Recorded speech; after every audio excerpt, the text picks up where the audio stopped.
Hi everybody, it's David Fleming here from the Toronto Realty Group, and welcome back to this week's Pick 5.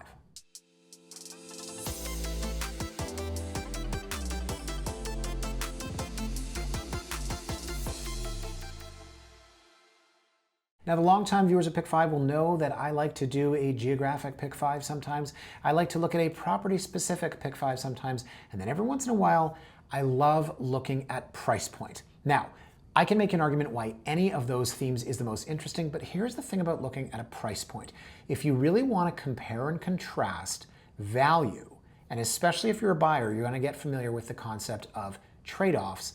That is why looking at 5 properties across the board at one specific price is so powerful. So today we're going to look at 5 properties priced at $1,499,000. I literally set MLS for between $1,499,000 and $1,500,000, and all 5 of these properties, I'm not doing $1,510,000, I'm not doing $1,480,000. We're going to look specifically at $1,499,000.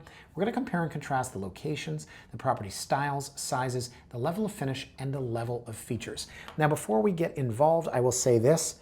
None of these properties have offer dates. And what I mean by that is that if I were to look for a property at $1,499,000, but it's got an offer date because really it's worth $1,800,000 and they've listed it low to try to drive the price up, we're not doing that today. Let's look at my map here and I will show you 5 properties. Beautiful, all $1,499,000. This wasn't by design. It wasn't that I wasn't looking for properties in the central core. Just didn't seem to be any. Would have loved to show you a semi-detached house in Davisville Village or say something, in Cabbagetown or Kensington. Just didn't seem to be any today. Let's start here, 155 St. Clarens Avenue. So today when we look at the listing, the first thing we're going to do is we're going to go to the map. We're going to say, well, where is this? Some of you will say this is absolutely prime Brockton Village. Look at it, it is just so close to college. And others will say, well, hang on, let me zoom in here. Is this too close? Is this too close to college? Is there such a thing? Unless you're the one next to alleyway, listen, 4 houses in, I don't think that's bad at all. St. Clarens is a one-way street. There's no through traffic. And yeah, you might say, okay, well, you're right between Dundas and College. It's busy around there. But I don't think you're living in this area unless you're okay with how busy, how vibrant it is. I put it in air quotes because it's a nice way of saying busy. So the house itself, guys, for $1,499,000, it's looking pretty sharp. 3 bed, plus 1 in the basement, 3 bath. It's a 17 by 105, and it is detached. It is lane parking, it is 2 car, which I always say anything under 20 feet wide to say 2 car is getting kind of dicey. And it looks like there's a basement apartment in the lower level. So we'll take a look at the photos, only 27 of them I'll say, and you can see this. See, I don't know from an architectural standpoint, this is an outie and this is an innie. Convex, concave, David. I had a lady friend once that described convex and concave, the buttons on the remote for Super Nintendo, which is like early 90s. I was like, yeah, one's an outie, one's an innie, convex, concave. That's how I remember. So I just found it neat from an architectural standpoint. Both of these houses are essentially the same. They're the same models of each other. And yes, obviously you might have a different roof line or a different porch, but look at that, outie and an innie. Okay, some of you thought that was cool, others not so much. So renovated from the front, I love the look and feel of it. Let's get inside the house. Okay, it's light, it's white, it's not huge. Let's take a look. Some of the original freestanding walls, yes indeed, but you can tell by the ceiling height, this is a vintage home. We've done our electrical, we've got pot lights, we've got our hexagonal bay, and we've got new windows. We've got our dining at the front, and you can see the way that they laid out the photos. The first photo is just of the living. Most people have the living at the front and the dining in the middle. In some of these renovated properties, if you want to, and some people don't like to live living here because they say like you have to walk past the TV to get to the kitchen. If that's the biggest problem in your life and in your house, I think you're watching too much TV. So see how they've switched it here? Now, had you opened this all up, well, you wouldn't have a place to put the TV, or in this case, the staging piece of art. But I like it. This works. You've got this big dining room at the front, got the living room in the middle, and then you've got this rounded archway here, which you would never see in a new house.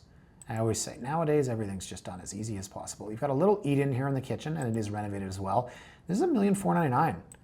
This is really good value. But we're going to look, we're going to compare, we're going to contrast, as I said, because St. Clarens, would you want to live there or would you rather live, I don't know, in the beach, let's say? But what's the house in the beach? Is it smaller? Does it need more work? That's why I absolutely love looking at different price points. So if you were to walk up and down the streets in this area, it's a bit of a hodgepodge. It's not as a homogeneous. didn't mean to have the same word there, sounding word. It's not as a homogeneous look and feel as some areas in the city of Toronto. There is some commercial industrial in and around here. If you're in between Dundas and College, obviously you're going to expect to find retail, commercial, maybe even industrial, manufacturing. Down in the basement, you've got a self-contained apartment with a separate entrance and what looks like pretty good ceiling height. That's really good income. And especially considering where this location is, you could rent this in a heartbeat. So the funny thing about basement apartments, and you can see there's a separate entrance, basement apartments, if you have a basement apartment, it's not near transit. Not to say that everyone that rents a basement is taking transit, but here's where people are like in the YouTube comments, I didn't appreciate, you were kind of rude. So tell me if this is rude. Most people that rent basement apartments don't own cars. Generalization or fair statement? So my point is, if you have a basement apartment in a house that's nowhere near public transit, it's not very desirable. This is literally right between College and Dundas. It's a great opportunity for a basement apartment. Here's your little backyard. You've got the 2-car parking, as I mentioned. Beautiful from the outside. There's your Audi. There's your innie, convex, concave. I like this for $1,499,000. So detached, 3-bed, 3-bath. Let's look at the next one and let's see where it takes us. We're gonna go to the complete east side of the city now. And oh, another detached. Now this is detached. This is 2-story. It's wider at 25. It's a 3-bed plus 2, 6-bath. How in the world is it $1,499,000? Well, where's Westlake? So, more rude comments from the YouTubers.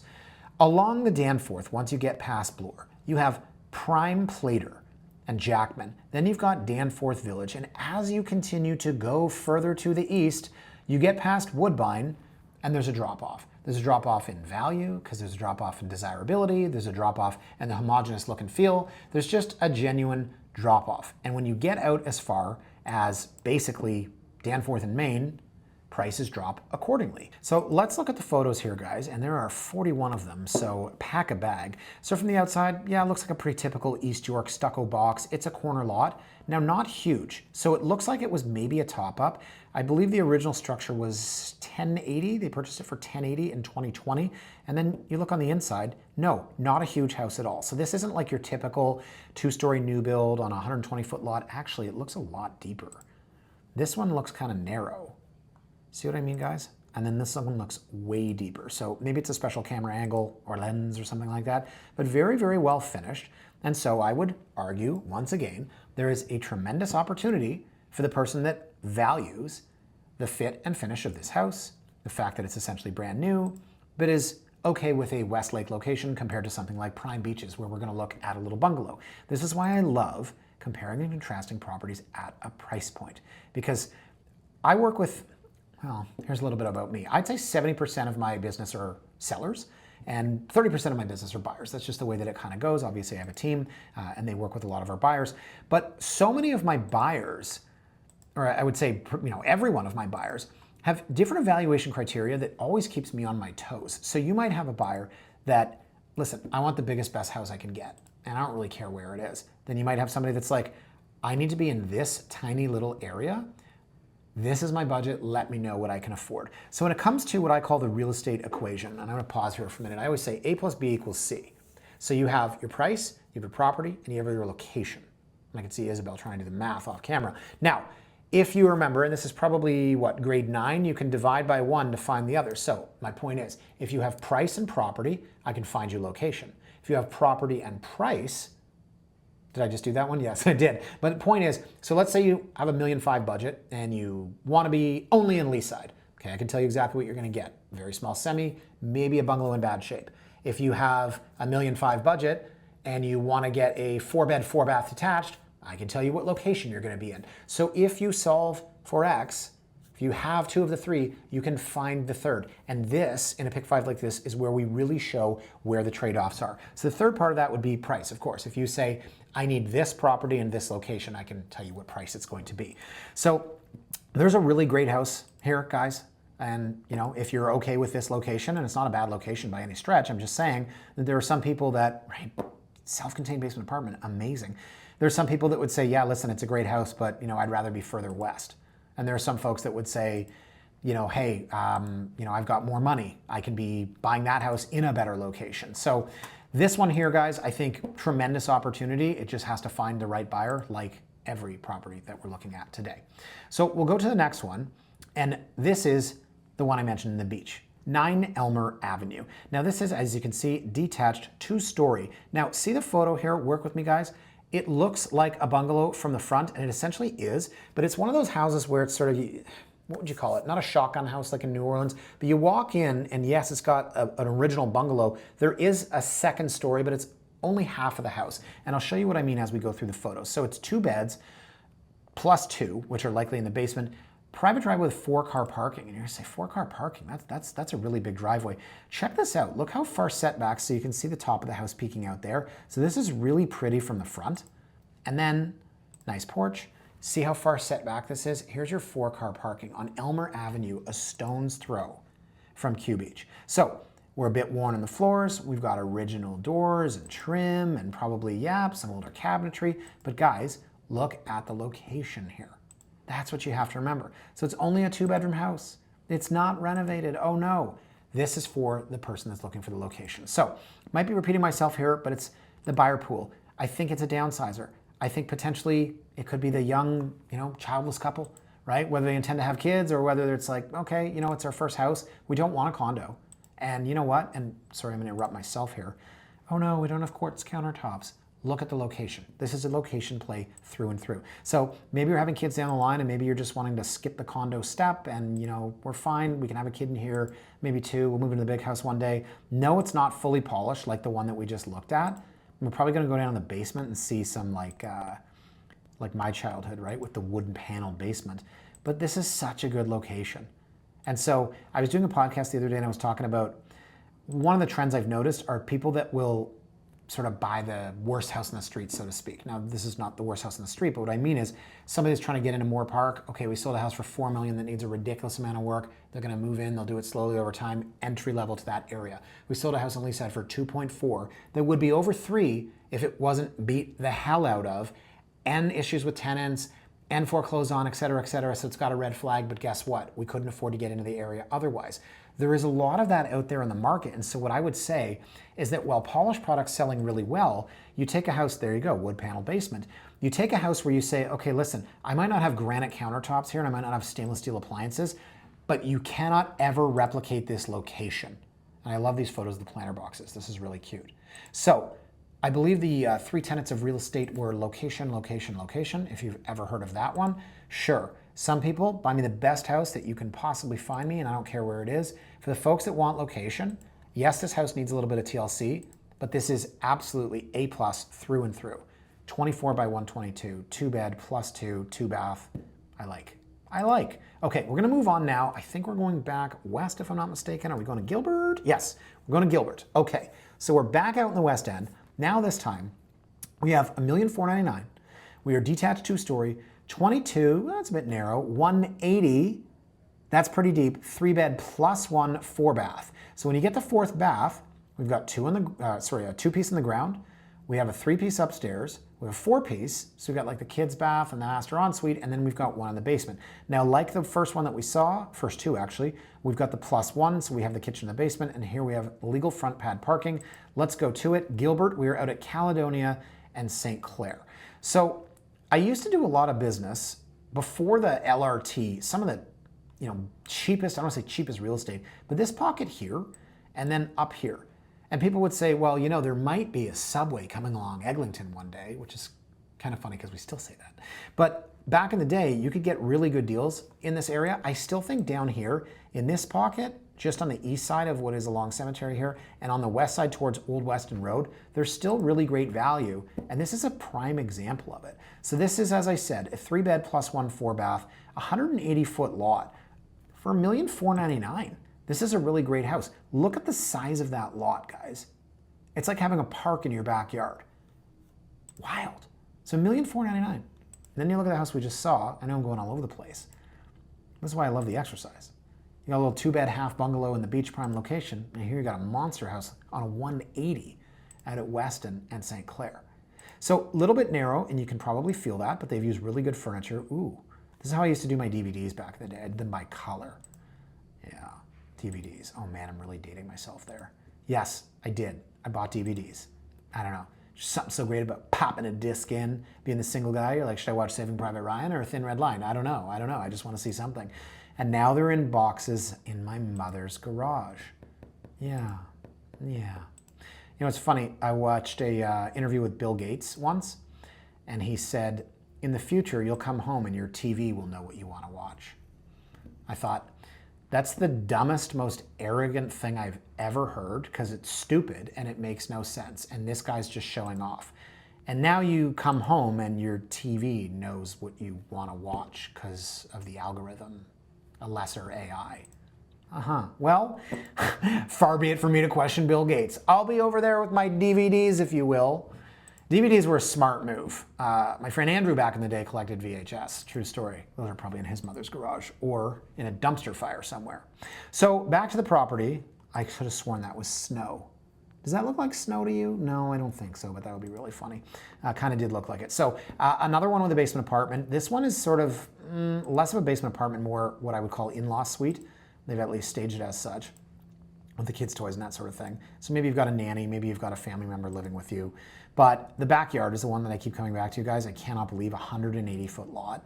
That's just wild. Spiral staircase. They're really cool until one of your kids falls down them. My kid probably would. He'd probably throw himself down if I'm being honest. So look at the amount of space. So lower level, keep in mind, when you're not a basement, because the lot slopes down, you walk out at grade, call it a lower level, not the basement. This is exactly that. That's why you have the spiral staircase, but I like the fact that you've got a well-lit basement. It's not a basement, it's a lower level. You have a massive patio out here, and you still have what is essentially like a football field. This, wild, absolutely wild, for $1,499,000. $1,499,000. Gosh, really great value. Love the trees here. They did a good job with this. Really nice landscaping too. Let's take a look at the front. Nice nighttime shot. Wow. So the last one here, guys, this is the one that's not like the others from Sesame Street. This one is a row house. So now really compare and contrast. So location-wise, the beach, probably the best location. This would be second best because it's in High Park. $1,499,000. Oh, nine, it's got the extra $900. 2-bed plus 3, we'll come back to that, and 3 bathrooms. It's only a 15, it's 100. Detached garage with 2-car parking, on a 15, let's see. But this is really sharp. So Clendenan, let me show you exactly where this is. You are in High Park. I know it says the Junction up here. People will argue till they're blue in the face about exactly what the Junction is versus High Park. A lot of infrastructure up here on Dundas Street West. So when you live this far north of Annette, you're not really walking down to Bloor for your main drag. You're walking up to Dundas. But to be perfectly honest, all the infrastructure that you want is between Runnymede and Jane. This is High Park. So, you know, if you're going to be that much further away, you might as well be north of Annette. You might as well be up here. All of the prime infrastructure at your fingertips. So love the location here. Check this house out. Red brick beauty. Say that twice. On the inside, again, narrow, 15 feet, but I love the brickwork. I love the fact they've done everything they can with the space. They've got an electric baseboard heater there. So I don't want to say this is, oh my God, condo alternative kind of vibe to it, but it's narrow. You can vibe that, right? Feels kind of Cabbagetown-y a little bit. So again, compare and contrast. We just looked at detached houses, monster homes, 180-foot lot. And here's why I'm really going to show you the difference. They took us upstairs. I'm going to come back to it. I want to show you the back patio.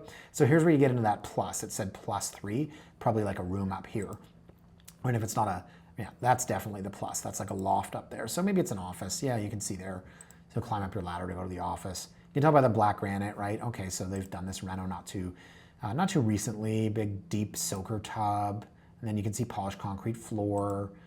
So there you go, right? I just showed you that house with the 180-foot deep lot, and now you're looking at this little backyard. You're like, what? This is the same price? But that's the difference. That one was way out by Weston and Caledonia, St. Clair-esque. This is right in the heart of the Junction / Bloor West Village. So I have a little treat for you folks. Check this out. Behind the patio is, what is this? What is happening here? What is this? Is this an unfinished, is this upstairs? Is this, no, this is the garage. This is the garage. They have turned it into what they said, you can see there's the laneway. What they've turned it into in the listing, they said yoga studio / nanny suite. This is pretty cool.